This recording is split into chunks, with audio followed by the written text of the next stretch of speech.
UN investigators accuse the Eritrean government of 25 years of widespread and systematic human rights violations amounting to crimes against humanity. Now, a group of Eritreans recently gathered in Washington, D.C. to remind the world of journalists jailed in Eritrea, many of whom have not been heard from for over 15 years. Salem Solomon has our report. In September 2001, Eritrean authorities launched an unprecedented crackdown on the free press. 7 of the country's independent newspapers were shut down. At least 11 journalists were arrested in the roundup, and several more were jailed the following month. None of them have been heard from since that time, and their whereabouts are unknown to this day. The Committee to Protect Journalists says approximately 17 journalists are in prison in Eritrea, although reliable figures are difficult to come by, and it's not known how many of the prisoners remain alive.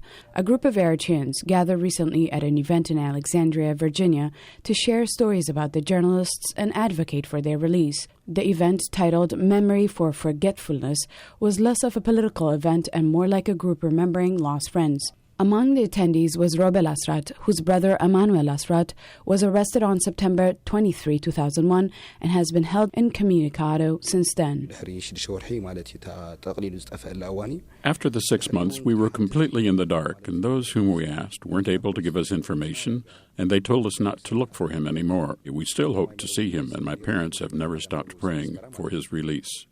Robel says he wishes he could pass on a message to his brother. He always repeated one word, resilience. I would ask him to be resilient like his word.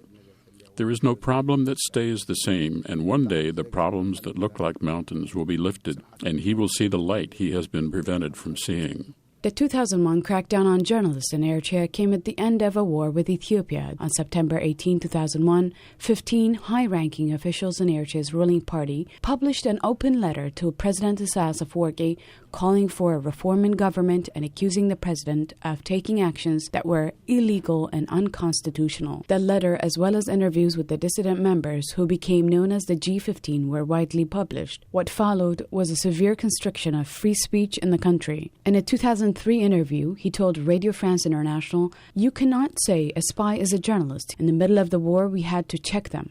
We had to say enough is enough."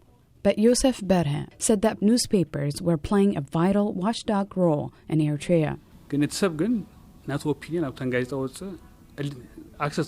One of the good parts of newspapers is that opinions of regular people were being published, including letters, so they had access. That was a good thing. If that continued for 5 to 10 years, how great that would be. Abraham Zere said he's not optimistic that space will open up for journalists anytime soon.